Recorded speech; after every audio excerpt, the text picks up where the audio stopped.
Today we're going to take a look at section 3.3, the part of it that starts talking about division. And we're actually going to start with exactly that, the definition of division. So we talked a lot about multiplication last time, all of our different properties, and here we are. All right, so this is much like when we defined subtraction based on addition in section 3.2. So division says the following: for any whole numbers a and b, as long as b is not 0, a divided by b equals c, if and only if c is the unique whole number such that b times c is equal to a. A, the number that you get out of the division, is called the dividend. B, the number that you're dividing by, is called the divisor. I totally read that wrong the first time. A, the dividend, is the original value. B is called the divisor. And then C is called the quotient. That's the final result.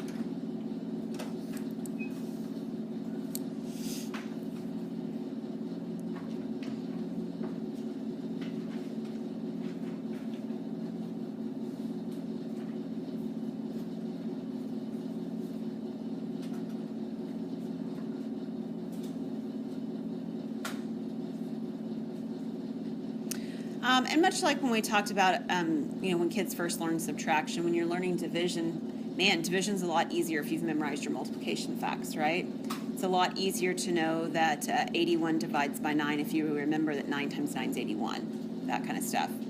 And so we define division based on the fact that we know multiplication, or at least we know, hopefully, most of our multiplication facts. That's the goal. So I'm going to look at with you, there's actually 4 different models for division that we're going to look at. 3 of them are actually the same word problem, and one of them is slightly different. So let me show you how these different models for division work.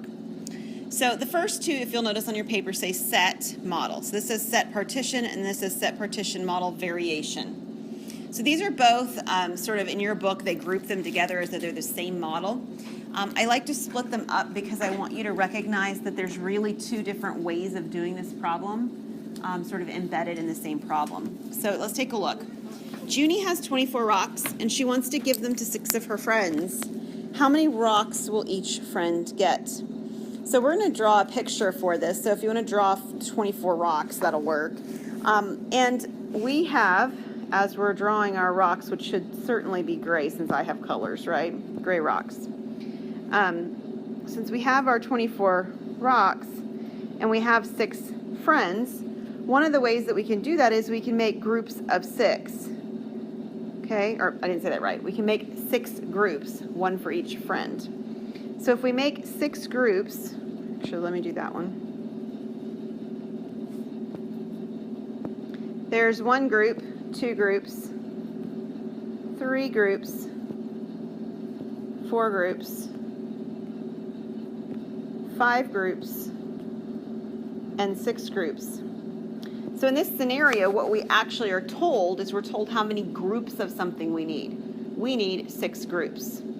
And the answer to our question will be how many are in each group. And how many are in each group here? There are 4 rocks in each group.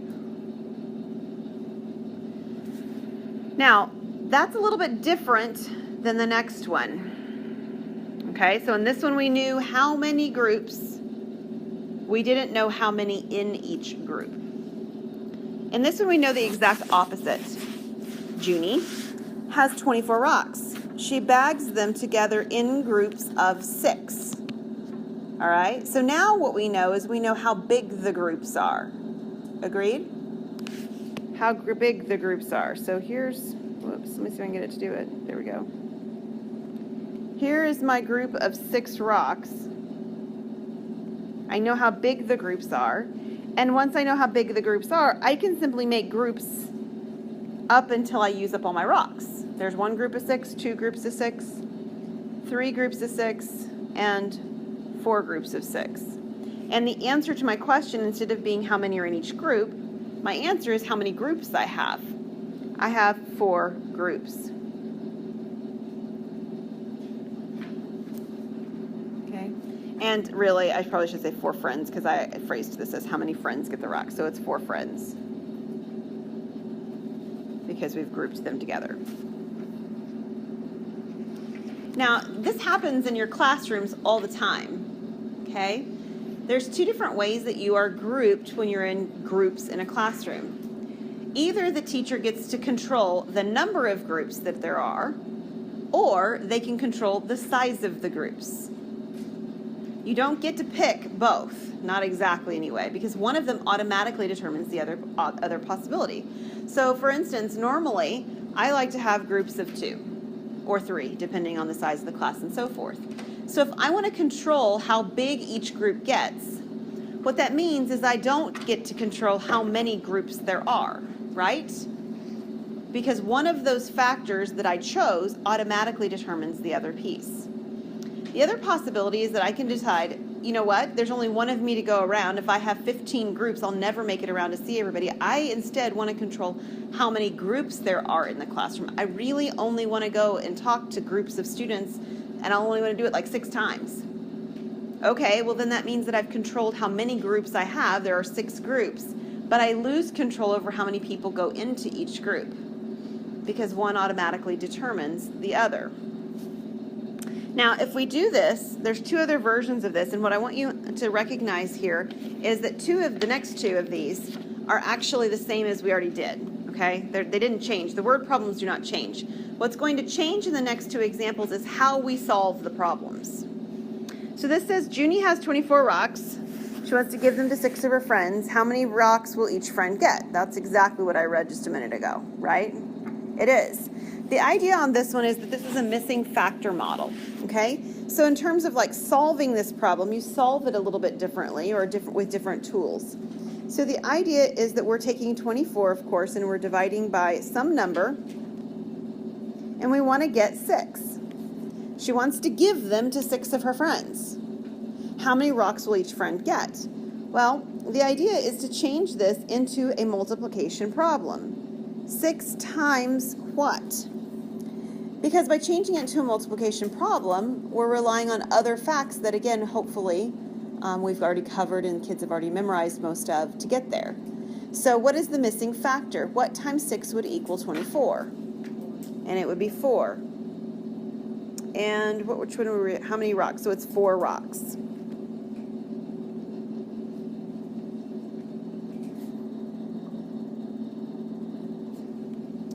All right, my last way I'm going to show you. Yes, Caitlin? If each sentence is the same, how will we know which model to use? Well, this is what I'm saying, and this happened actually in our first addition problems as well, is that it's not always about the way that the language is phrased. Sometimes it's about how you solve it. So if I were asking you, for instance, to do this one where there's a missing factor, it wouldn't look any different than the other ones. But the way that you solved the problem would look different. Right? This looks different than this. Agreed? Yes. Yes. That's the difference, is how the solving is, not how the word problem is structured. But these two are actually different, aren't they? This one and this one are actually phrased differently. So that's where the difference would lie. These two differ in how they're worded. This one differs from this one in how it's solved. Okay? Caitlin, the answer would be I would tell you. I would say solve this problem using missing factors. That's the difference. I think maybe that's your question. Is that what your question is? Okay, got it. Yeah, it's how the question would be worded that would be different for you to actually show that, demonstrate that knowledge. Okay, there's one more. I actually think this one's pretty cool. The nice thing about this is that it's a really good method when students don't have multiplication facts memorized. And even as I say that, some of you are probably thinking, well, that's a problem then. They should have those multiplication facts memorized. And in most cases, I would tend to agree with you. However, there are some students with learning disabilities for whom that becomes a problem. And for those of you who are wanting to work with special needs kids, you might know exactly what I'm talking about, and others of you are going, I still don't get it, and someday you will be in the special needs class, or you will have kids who are special needs in your class, and you will understand better. My daughter was in a very small 5th grade classroom at a private school, And when that happened, there were a couple girls in the classroom, one in particular, who could not memorize her multiplication facts.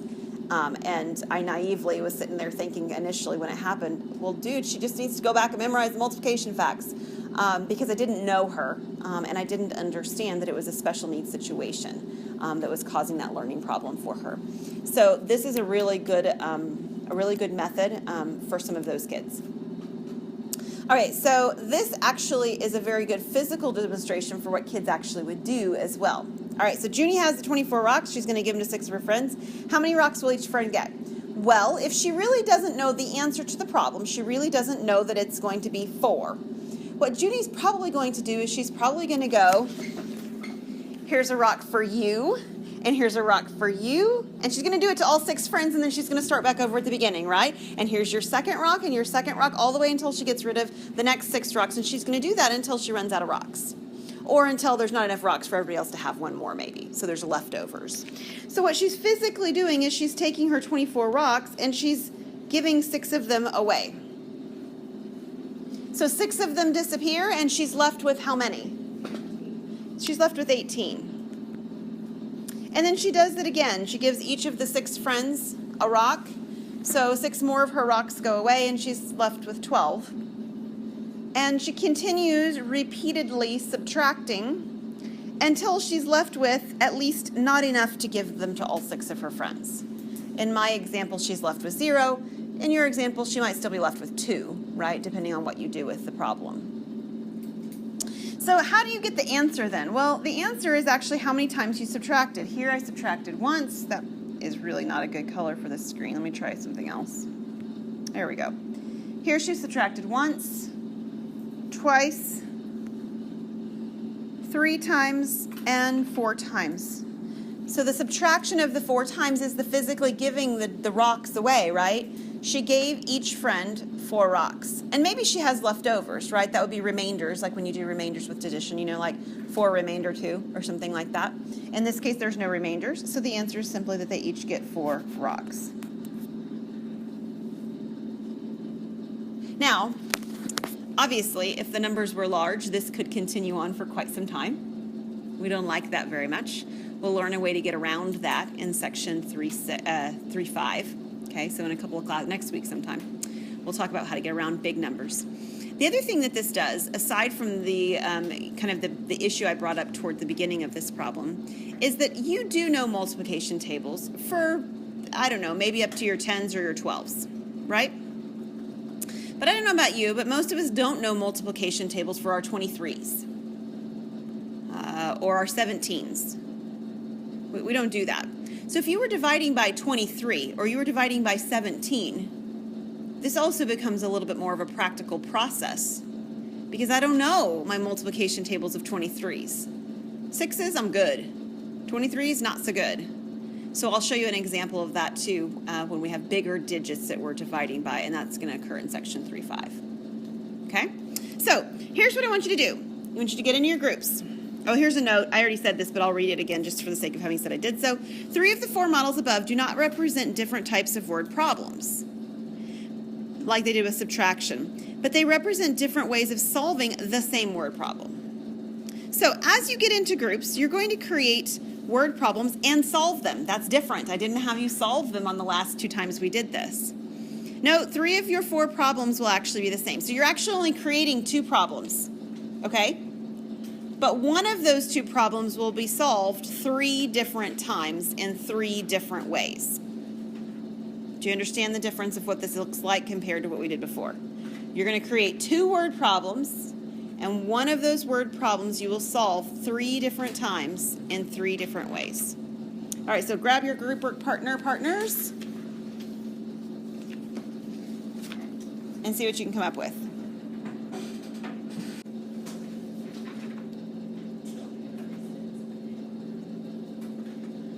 All right, so what I want to do is I want for each of your groups to share one of the 2 problems that you have.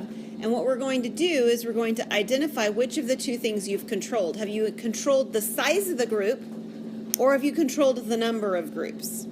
Now, the reason I mentioned this is because normally we think about controlling the number of groups. That's the way that word problems are usually described. And the problem with that is that if that's your only basis for understanding division, it works in a really uncomfortable way, or it doesn't work very well at all when you get to division with fractions. If you want to divide by something that's smaller than 1, like 1/2, it doesn't work very well to control. Like I can't have 1/2 groups, right? But I could have groups of size 1/2. Imagine cutting cookies in halves. It's always the example that I use when I describe it. I can cut those big giant cookies from like McAllister's in half, and we could all have half of a cookie, right? That makes sense, and we could talk about how many halves we have. But it doesn't make sense to talk about it in the other way. So we're just going to start with you guys. Read us one of them. I don't care which one that you would like. Whoever wants to read. You got it? Okay. So everybody else is going to be listening, and we're trying to decipher and decide, did we control how many people or how many items, whatever it was, are in the group, or did we control how many groups we have? That's our goal, okay? Go ahead. Okay. Kevin has 48 water balloons. He wants to give 4 of his friends the water balloons to throw at him. How many water balloons does each friend get? Okay, so did we control the number of groups, or did we control the size of the groups? The number of groups. There are 4 groups in your example because there's 4 friends, right? Good job. Okay. Sally or Hannah, who wants to read? Okay. Lisa has 12 cookies. She puts them in groups of 3. She gives one group to each teacher. How many teachers will receive? Okay, so did we control the number of groups or the size of the groups? Size. You controlled the size of the groups. Did everybody hear that? Because she made 3 per group. Okay, good deal. My back group, Abby and Alyssa and Emily. Who would like to read? I'll read. Okay. Lucy has 30 marbles. She wants to give 55 to her classmates. How many marbles will each classmate get? Okay, so what did we control in this scenario? The number of groups. Controlled the number of groups. All right, and then at the back. So Allison, Veronica, or Caitlin, who wants to read? Caitlin? Okay. Julie has 6 puppies. She wants to give them to her 2 brothers. How many puppies will each brother get? That's a fun one. Okay, so are we controlling the size of the group or the number of groups? The number of groups, because we have the 2 brothers. Good job. All right, awesome. All right, we're going to finish this section on up then and looking at our properties for division. So we're going to do much like we did with properties for subtraction, asking ourselves which properties actually hold. So closure, is division a property that, or is closure a property for division? If you divide 2 whole numbers, do you always get a whole number? No. Can you give me an example? 3 divided by 2. That's a good one. 3 divided by 2 is not an element of the whole numbers. You don't get a whole number when you do it, right? Right. How about the commutative property? Commutative, remember, means the order we divide in this case. No. Can you give me an example that doesn't work, Sally? Well, if you divide 6 by 3, you're going to get 2, but if you divide 3 by 6, you're not going to get 2. Good. In fact, it's kind of funny you mentioned that because that's exactly the one that I have written down. This does not equal to 2. So these 2 are not the same, right? Well, I didn't write that very well. The answers are not the same, so I should have written it over here. These 2 divisions are not equal. All right. How about associative?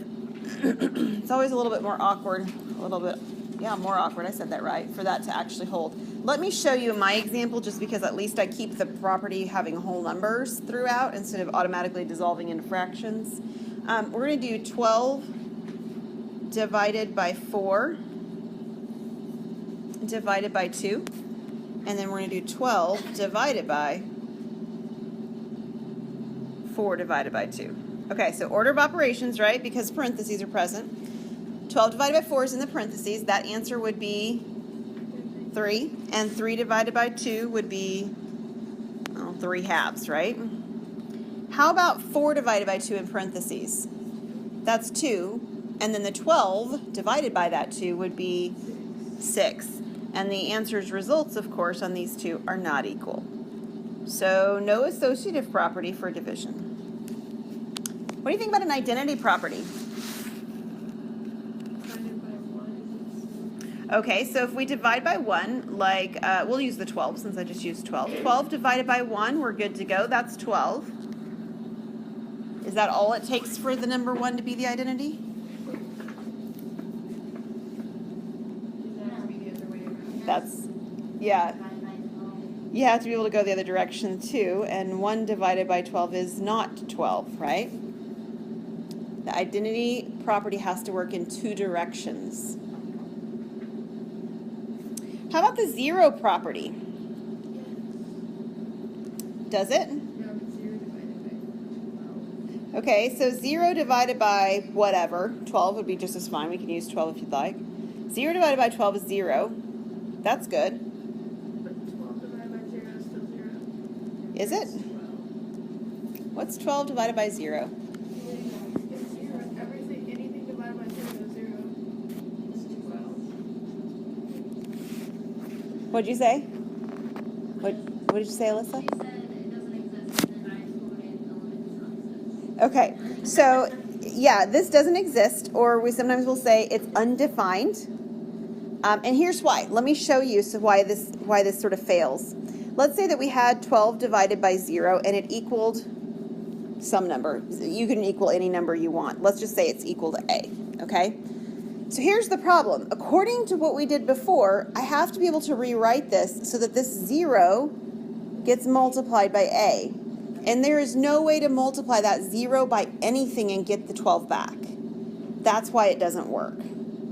So you've probably heard the words undefined or does not exist, those kinds of phrases. And I'll suspect that if I wrote it like this, you guys would be more quick to say, oh yeah, I can't do that, right? No fractions with 0 in the denominator, but that's just another way of writing division, actually. Yeah, so it doesn't work in that order, so there's no 0 property. Again, it works in one direction, but not in the other. And let me do an example for you for the distributive property. Let's say we had 20 plus 10 divided by 5. And then I'm going to do another one here in a minute where we're going to do 20, and we're going to divide by 10 plus 5. Okay, so there's like multiple things I'm trying to do on the screen. I should have probably written them one at a time. What if I did 20 plus 10 divided by 5? Well, what's 20 plus 10? 30, and 30 divided by 5 would be 6. And if I tried this in the different order, that is, if I tried to distribute, this would be 20 divided by 5 plus 10 divided by 5. What's 20 divided by 5? 4. And 10 divided by 5 is 2. And 4 plus 2 is 6. So these appear to work. Okay? So when the division is occurring after the addition, like this, that seems to work just fine. But we have to do it in both directions. That was a distributive property too. It has to work from the front end as well. So what if I did 20 divided by 10 plus 5? Well, 10 plus 5 is 15. And 20 divided by 15 is, well, it's not a whole number, right? So let's try what happens when I do the division individually. What if I did 20 divided by 10 plus 20 divided by 5? What's 20 divided by 10? 2, and 20 divided by 5 is 4, and that's 6. And is this thing over here equal to 6? No. So these don't work. So again, it worked in one direction but not in the other, so there is no distributive property. Okay, I actually have one more example, so here's what we're going to do. All right, one more example. We'll be finished with this section. We'll do the group work for it next time, okay? So the homework for this will not be due on Monday.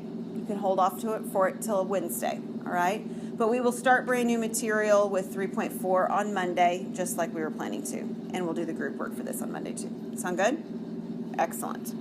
Okay, here's my last example. JJ. JJ claims that the following is true by the distributive law, where A and B are whole numbers. 3 times A plus B, A times B, is equal to 3 times A times 3 times B. How would you help him? Point out that 3 times 3 is 3 squared. Okay, so you're going to talk about this side of it, it sounds like, because you said this should be 3 squared. And then what? Just explain the difference. Okay. Should be added on this side. All right, so I think you're wanting to address the fact that this says times and doesn't say a plus. Is that what you're thinking, Hannah? I don't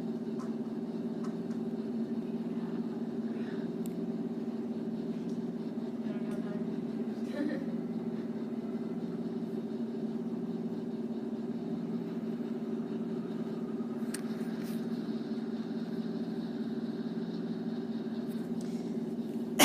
Excuse me. Tell me, what is the distributive property? Can somebody tell me what it is?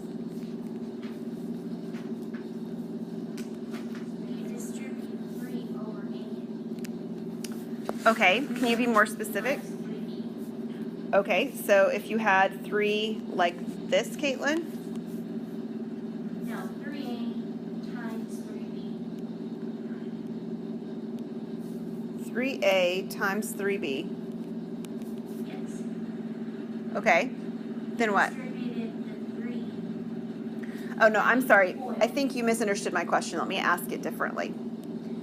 In your notes, when we talked about the distributive property before, Well, the formula. what is it? Yeah, like the formula. The formula is A and then parentheses B plus C, parentheses equals AB plus AC.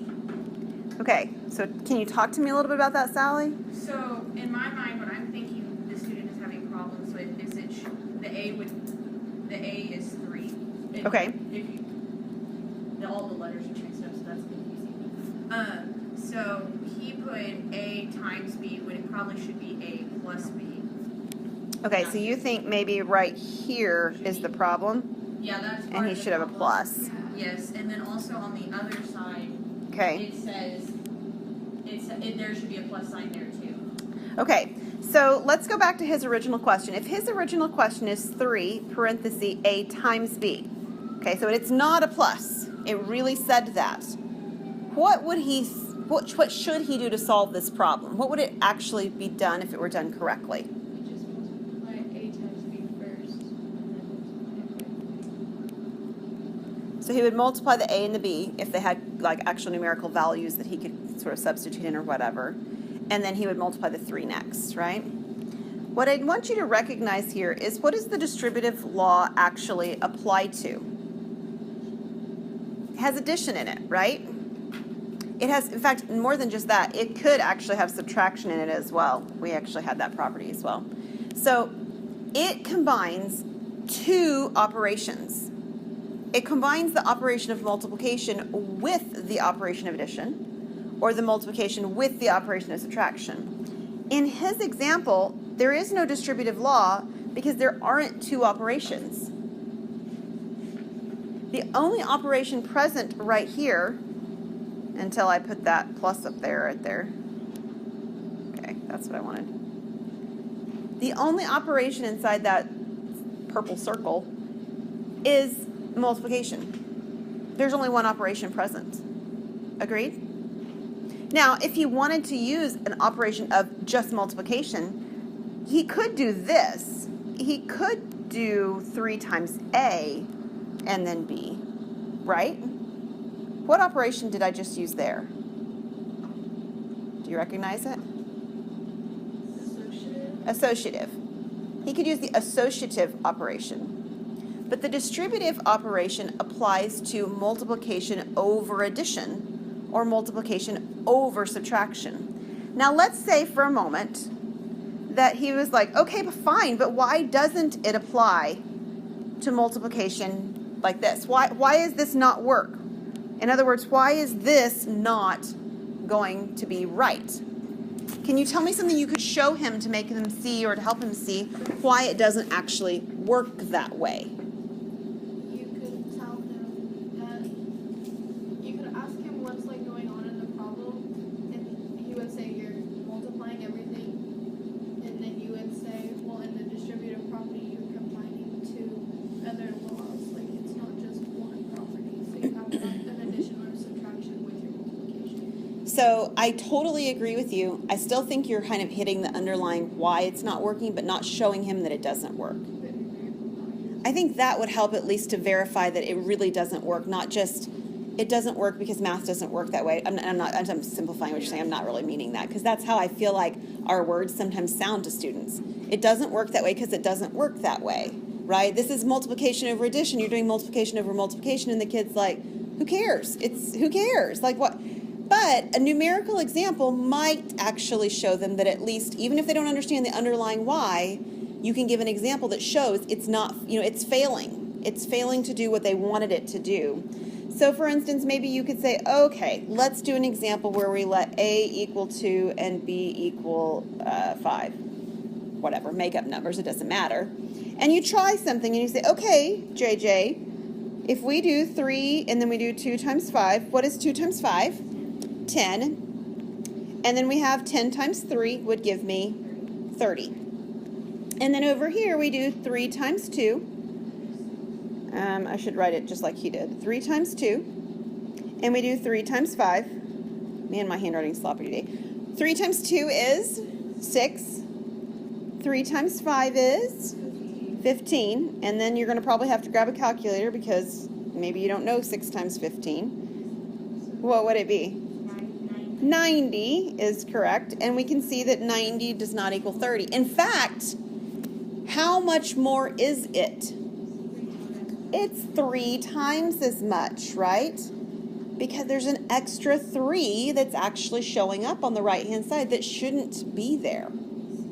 And you can also then show him that that extra 3 is exactly the problem, if you keep the numbers small enough anyway, to see the numbers, panning out this way. So don't be afraid to argue. I don't mean argue as in be argumentative, but to argue as in show that something's false by changing variables into constants, into numbers. That's a very helpful thing for students to see sometimes, to see that something fails simply because you give them an example showing it fails.